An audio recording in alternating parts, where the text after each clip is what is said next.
Hugo, 13 ans, vient de parcourir 700 km avec ses parents, depuis son domicile dans l'Aisne, pour s'inscrire dans cette école, unique en France. Le jeune homme est accueilli par le directeur. Frédéric Canvet dirige Toullarouatte. Bonjour. Établissement médical. Le seul établissement qui accueille des élèves souffrant exclusivement d'épilepsie. Vous attendez la réponse? Bonjour, je m'appelle Lemeda Hugo, je fais des crises d'épilepsie. Ah oui, mais avant de faire des crises d'épilepsie, quel âge tu as? Quelles sont tes passions? Enfin, moi, c'est tout ça qui m'intéresse. Toi, aujourd'hui, tu es en 5e. À quoi ça peut servir, Toullarouatte? Aujourd'hui, en quoi ça peut te servir ton projet à toi, ton projet de vie? À mieux suivre les cours. Qu'est-ce qui est difficile en classe? Dès que j'ai pas fini d'écrire mon cours, du coup, eux, ils passent à autre chose. Ça va trop vite? Oui. D'accord. Comme 100 000 enfants en France, Hugo souffre de cette maladie neurologique qui impacte la mémoire, la concentration et les apprentissages. C'est ça. La particularité des élèves que l'on accueille ici, c'est qu'ils sont tous scolarisés en école, au collège, au lycée, et certains même sont en apprentissage. Voilà, ça c'est une particularité. Et l'autre particularité, c'est que dans cette école, il y a des médecins aussi qui travaillent. Des médecins, mais aussi une psychologue, un orthophoniste, une psychomotricienne. Une prise en charge scolaire et médicale qui va soulager les parents d'Hugo. Ça fait presque 14 ans que je m'occupe d'Hugo. Du matin au soir et du soir au matin. La contrepartie, c'est une vie en internat, avec un retour à la maison un week-end sur 2. Pas évident pour ce garçon de 13 ans, couvé par ses parents. Dans la lettre qu'il a rédigée, comme tous les postulants, Hugo exprime sa peur de cet éloignement. Ça serait bien que je vienne dans votre collège, car dans le mien, je me sens pas très bien. Il y a trop de bruit, j'arrive pas à me concentrer, mais c'est loin de chez moi, j'espère.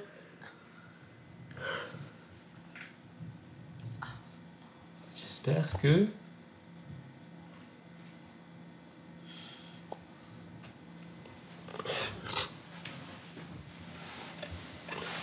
Qu'est-ce qui te rend triste là, Hugo? Mes parents et...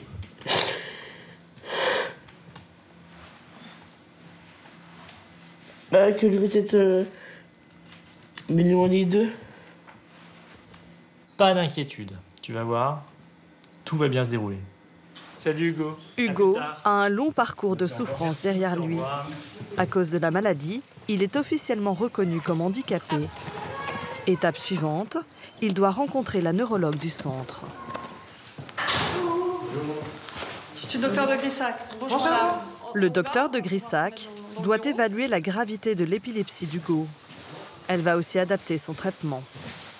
Qu'est-ce que tu en penses de ton traitement actuellement? C'est stable. C'est stable? Ça veut dire que quoi? T'as pas fait de crise?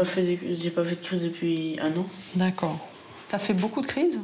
9. 9 au total. Tu les as comptées? Tu tiens... C'est ma mère qui les compte. C'est ta maman qui les compte. D'accord. Nathalie de Grissac est une spécialiste de l'épilepsie. Une maladie encore méconnue, alors qu'elle touche un enfant sur 100. Alors c'est une maladie neurologique, c'est une maladie qui se définit par la répétition de crises épileptiques spontanées. Des crises épileptiques, ce sont des décharges anormales des neurones. Les neurones, ce sont les cellules cérébrales. Tout le monde connaît ou a entendu parler de la crise la plus spectaculaire, celle qui fait peur, celle qui fait penser que le patient pourrait mourir, c'est la crise convulsive, la crise généralisée, tonico-clonique. C'est pas du tout la plus fréquente. La diversité des épilepsies tient à la diversité des régions cérébrales concernées par la décharge. Dans quelques jours, Hugo pourra faire sa rentrée à Toullarouatte. L'établissement accueille chaque année 84 élèves entre 8 et 20 ans. Ils vivent en internat dans ces bâtiments blancs. À quelques mètres, leur école, où exercent des professeurs de l'éducation nationale formés à la maladie. Hébergement, suivi médical, scolarité, tout est pris en charge par la sécurité sociale. La durée moyenne du séjour est de 2 ans et demi. Le temps pour ces adolescents, abîmés physiquement et psychologiquement, de reprendre confiance en eux, de se remettre à niveau scolairement et de stabiliser leur maladie. L'objectif est qu'ils réintègrent au plus vite un établissement scolaire classique.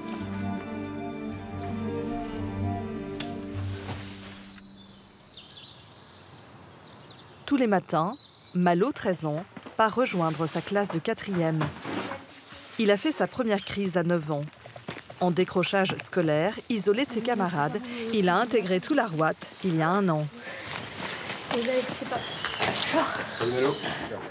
Ici, il ne se sent plus exclu. On est tous amis, et on se comprend. Et vous ne jugez pas? Non. Pourquoi? Parce qu'on a tous la même maladie. On est tous pareils. Les scènes qui vont suivre se produisent tous les jours. Les enfants et leurs parents ont tous accepté d'être filmés et de témoigner à visage découvert pour faire comprendre ce qu'ils vivent. Sur le banc, Margot, la jeune fille en rouge, fait une crise. Mais non, mais c'est quoi là? Tu vois pas ce que c'est? Regard fixe, elle ne réagit plus. Elle n'a pas conscience de ce qui lui arrive. Ses camarades ne s'affolent pas. Ils savent que ces crises ne la font pas souffrir. Savoir qu'elle fait une crise. Parce qu'en vrai, tu sais pas vraiment. Mais vous n'êtes pas choqués? Non, parce qu'on a l'habitude. On a l'habitude de nous voir une crise, c'est tous les jours. C'est ça. Le surveillant, lui non plus, ne semble pas inquiet. Il intervient, car la jeune fille a besoin de calme. On laisse son pied, elle va revenir. Ça va revenir, c'est bien. Pour ça, je reste à côté d'elle, parce qu'elle veut tout le monde. Margot fait ce qu'on appelle une absence, une des manifestations les plus courantes de la maladie. Cela dure plusieurs minutes. Elle ne gardera aucun souvenir de cet épisode. À quelques mètres, un autre jeune vient de s'effondrer, lui aussi en crise.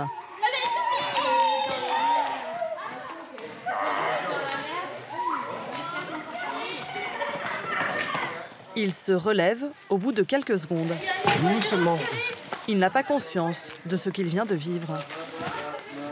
Tu te rends tes lunettes? C'est moi qui te les rends?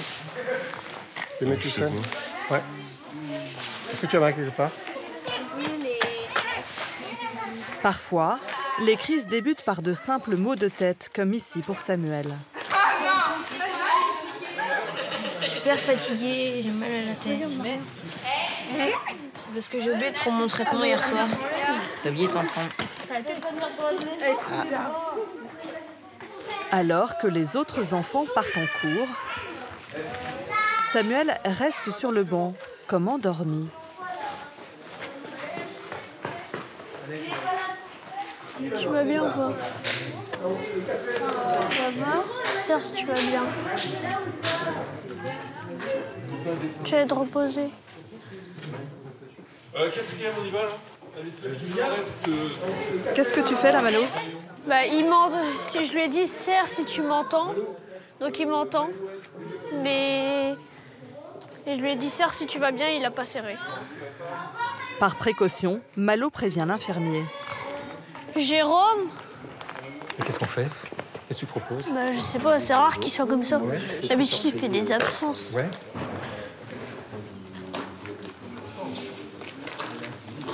Samuel, tu m'entends? Qu'est-ce qu'on fait alors? Qu'est-ce que vous avez comme cours? Français. Français? Bon, tu vas en français? Ça va le faire? Samuel? Ouais, allez. Hop. Samuel vient de hocher la tête. L'infirmier pense qu'il est conscient et qu'il peut aller en cours. Je porte ton sac. Pour lui, il s'agit d'une crise passagère qui ne nécessite pas de soins médicaux.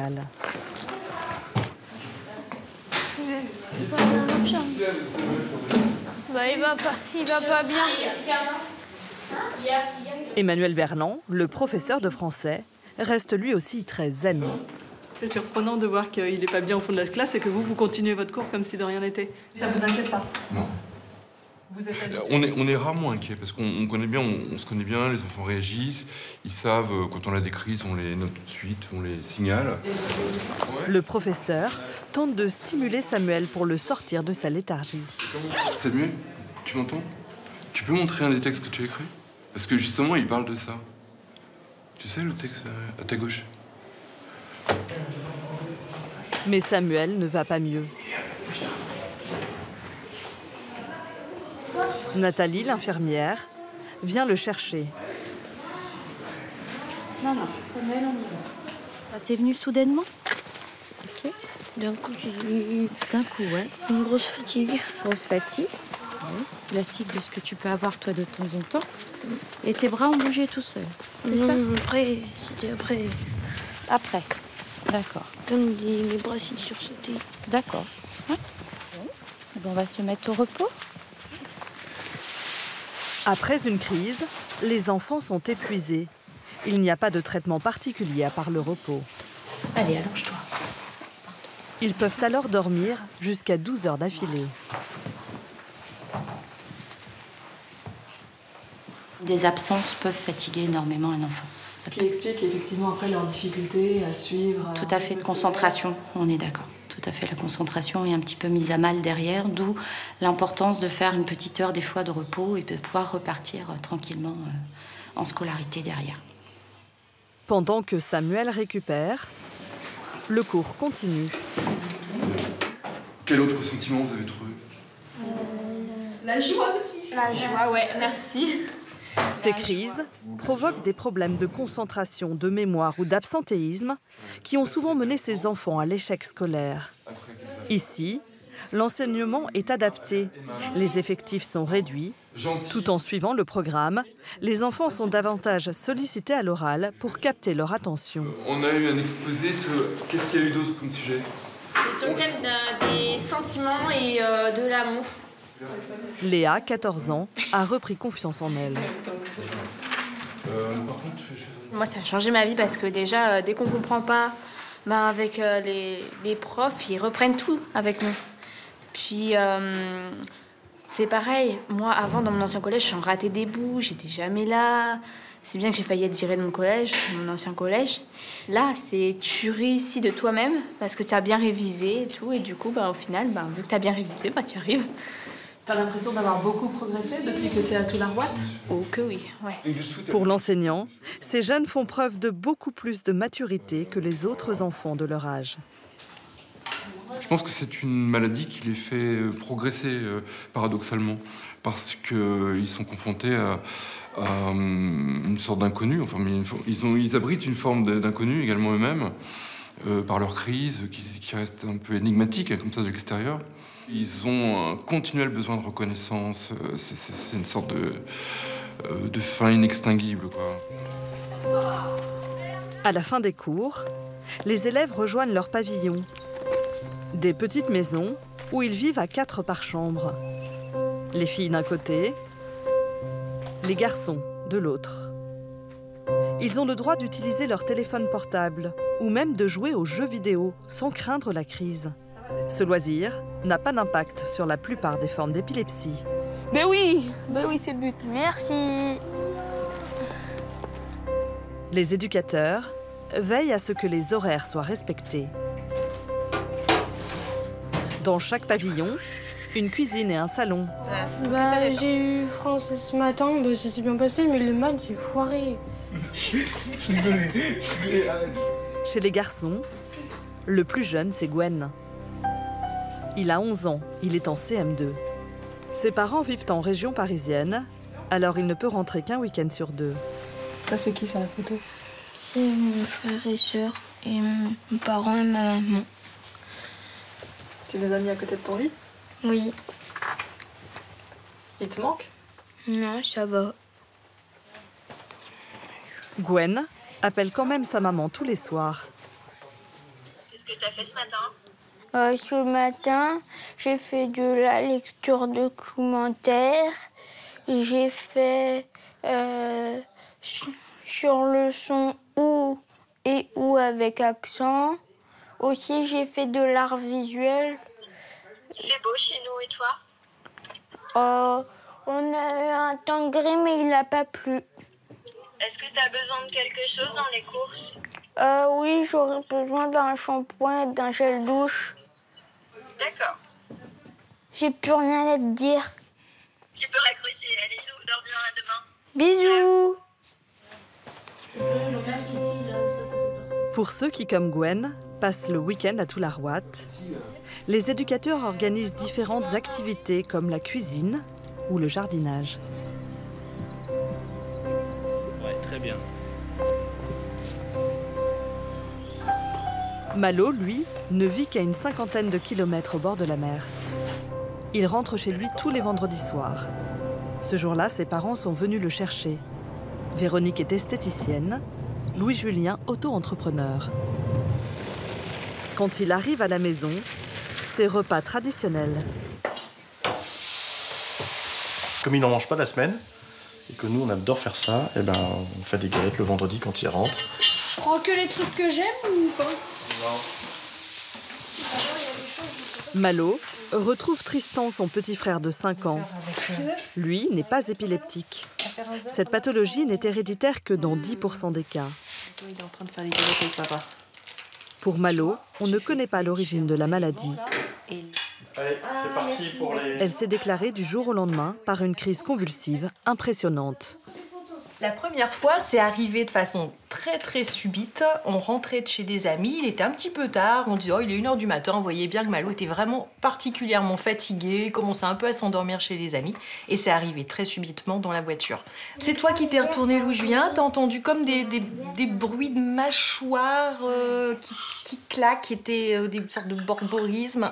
Donc c'était un peu particulier, tu t'es retourné, je me suis retournée et on l'a vu, tout le corps qui est comme un courant électrique qui traverse un corps et qui fait convulser. Les yeux révulsés, à baver un peu. Donc là ça a été vraiment... je me suis dit, mais j'ai cru qu'il mourait. Hein. Les crises se sont enchaînées tous les 15 jours pendant 3 ans. C'est vrai que... ça remonte, vous voyez, ça a été des moments difficiles. Et la première fois, moi, où ça m'a fait mal pour lui, et où même moi, j'avais du mal à me dire, vous dire quoi, qu'il fait des crises d'épilepsie, qu'il est épileptique. C'est quand il a écrit une fois, je m'appelle Malo, je suis épileptique. Il avait écrit sur un petit post-it et il avait collé sur son bureau. Et là, je me suis dit, ça veut dire que même lui, c'est cette étiquette-là qu'il se met. C'est un passage, en fait, c'est tout bête, hein, mais c'est plus une maladie, c'est un handicap, c'est le handicap dans la vie. Sous cette vision aussi, handicap invisible quelque part, puisque pour le coup, personne ne le voit, ce handicap. Et donc, comment on résout le problème? Et tout la Roide, pour le coup, c'était vraiment pour nous la super solution. Tu veux un peu d'eau? Une solution qui a permis à Malo de trouver une certaine indépendance. Souvent, les enfants souffrant d'épilepsie sont mis sous cloche par leurs parents qui redoutent les crises et veulent les protéger. Tous les mercredis, avec 8 autres pensionnaires, Salut. Malo se rend dans le village voisin pour son cours de théâtre. J'arrive pas à apprendre mon texte quand je suis chez moi. J'ai du mal à me concentrer dessus. Moi, je suis le policier. Ça va, t'as beaucoup de texte? Ouais. Ouais, mais c'est la première fois que je fais du théâtre. Je suis pas habituée à apprendre du texte. D'habitude, j'improvise. Faut qu'on fasse un point. Le théâtre agit pour ces jeunes comme une thérapie et vient stimuler leur mémoire fragilisée par la maladie. Et on se fait un cri où on lâche tout. On y va? 1, 2, 3. Ouais! Vous dormez là ou quoi? Non mais... Ok, la même chose avec du son maintenant. 1, 2, 3. Ouais!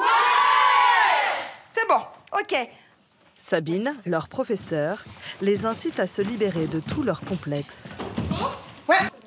Jouez, amusez-vous bien, d'accord? C'est ça qu'on se dit. Allez, on monte un suspense. On doit faire croire au public que ce couple a tué quelqu'un. Donc c'est là! Là, ils se sont mis... C'est bon? Ouais, c'est ça. Là, ils se sont mis à chuchoter et on n'a plus rien entendu. Surtout qu'à notre âge, on a parfois bien du mal à entendre. Okay. Et vous, quand vous serez vieux, qu'est-ce que vous direz quand vos enfants vous mettront à la rue? C'est très bien, bravo, super. Chloé, c'est magnifique. Ton texte, c'est moi qui l'ai, tu vois, tu l'as pas dans les mains aujourd'hui. Tu le sais.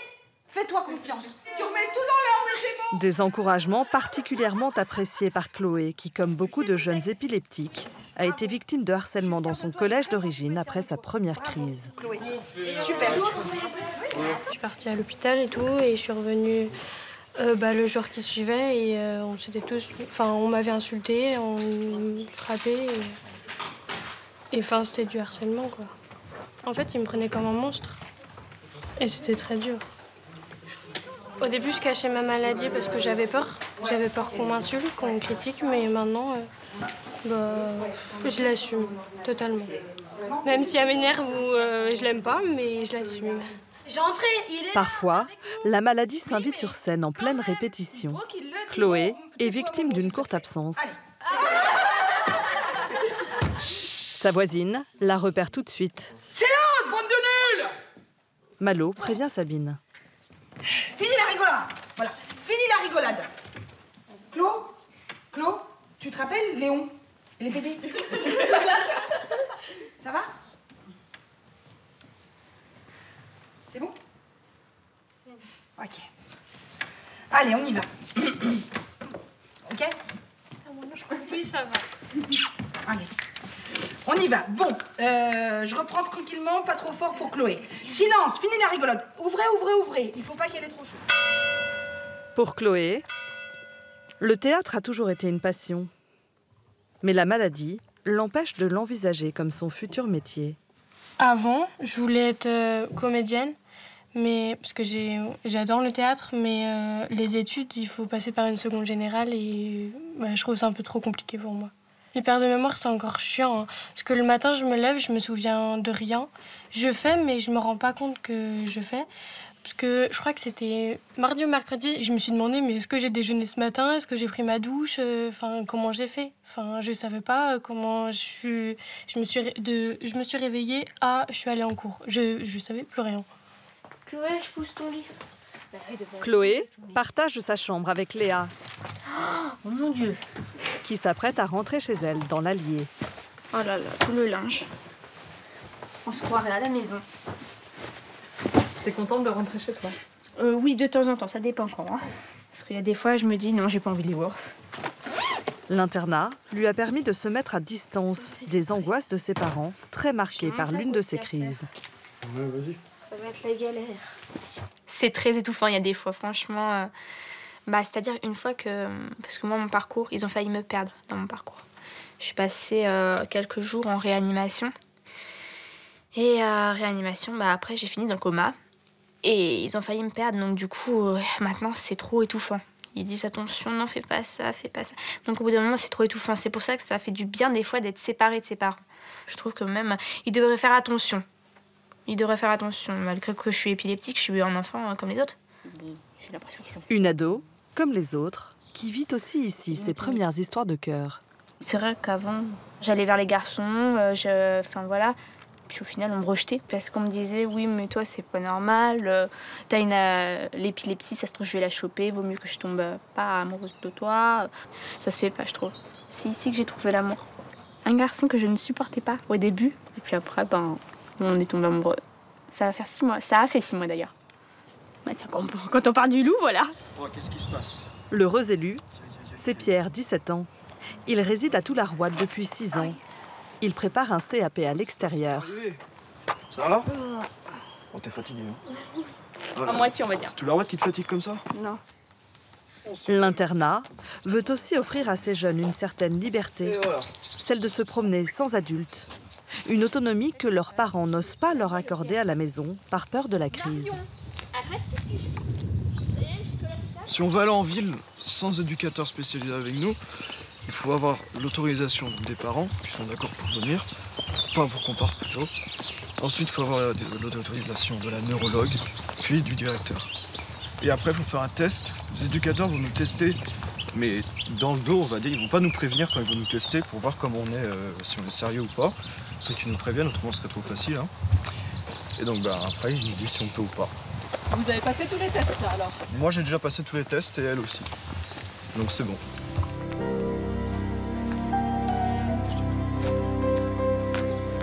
Les mercredis après-midi, c'est un groupe d'ados apparemment comme les autres qui se retrouvent sur les bords de l'Aulne. Mais des ados qui pour l'instant restent entre eux. Ils vont pourtant devoir se préparer à quitter le cocon de Toularouade pour affronter à nouveau le monde extérieur. Ce retour s'amorce déjà pour Malo et ses parents. Bonjour. Aujourd'hui, ils font le point avec l'équipe pédagogique. Nous, ce qu'on observe, c'est qu'à Toularwatt, t'es comme un poisson dans l'eau. C'est ce que ça veut dire? T'es à l'aise, hein, t'as trouvé tes marques, enfin voilà, t'es plus du tout insécurisé. Par contre, dès qu'on te parle d'aller à l'extérieur, pop, pop, pop. Des fois, ça peut être compliqué. Ouais. Là, il n'y a que toi qui peux savoir où tu en es et ce que tu as envie de faire. Malo est-il prêt à réintégrer chez lui un établissement classique? Soit 3e à Toularwatt, soit dans un collège par ici, et une seconde dans un lycée par ici. Et après pouvoir repartir en première vers chez moi. Dormir à Toularwatt en étant scolarisé à l'extérieur. Pour l'instant, Malo n'envisage que cette solution intermédiaire. C'est à nous de veiller pour que justement les jeunes ne s'ancrent pas trop à Toularwatt. Le challenge, c'est qu'ils aient une vie le plus ordinaire possible une fois qu'ils ont quitté l'établissement. Malo, ses parents et ses professeurs vont se donner le temps de la réflexion. Mais qu'en est-il de sa maladie? Comment va-t-elle évoluer? Comme un pensionnaire sur 3, Malo ne fait plus de crise. Donc c'est stable depuis le mois, ça va faire presque 6 mois. Ouais. T'as déjà eu une longue période comme ça où il n'y a pas eu de symptômes? Non. Ça avait pas... Non, ça fait même 8 mois parce que j'en avais pas fait déjà pendant les grandes vacances. Qu'est-ce qui a fait que ça s'est arrêté, tu crois? Le nouveau traitement, je pense. Tu penses que c'est l'augmentation du traitement? Après, Toularwatt, je pense que ça a aidé. Parce que ça m'a fait reprendre confiance en moi et... D'accord. Et puis j'ai retrouvé les amis. Le docteur de Grissac profite aussi de ses rendez-vous pour rappeler à ses jeunes patients que l'épilepsie n'est pas une fatalité. Il y a des maladies liées au développement cérébral et à la maturation cérébrale qui vont guérir d'elles-mêmes avec les années, en particulier chez l'enfant. C'est important de le redire et de pas faire penser qu'on est épileptique à vie pour un certain nombre d'entre eux. Et puis, il faut quand même redire sur 8 cas sur 10, le traitement médical qu'on va donner va aussi stabiliser durablement les patients. Et même si le traitement ne peut pas être arrêté, on peut parler d'une forme de guérison plus vivable. Comment est-ce que tu imagines ta vie aussi, dans 10 ans ou dans 20 ans? Je l'imagine sans l'épilepsie. Et j'aimerais bien qu'elle me laisse tranquille. Et je crois que c'est bien parti.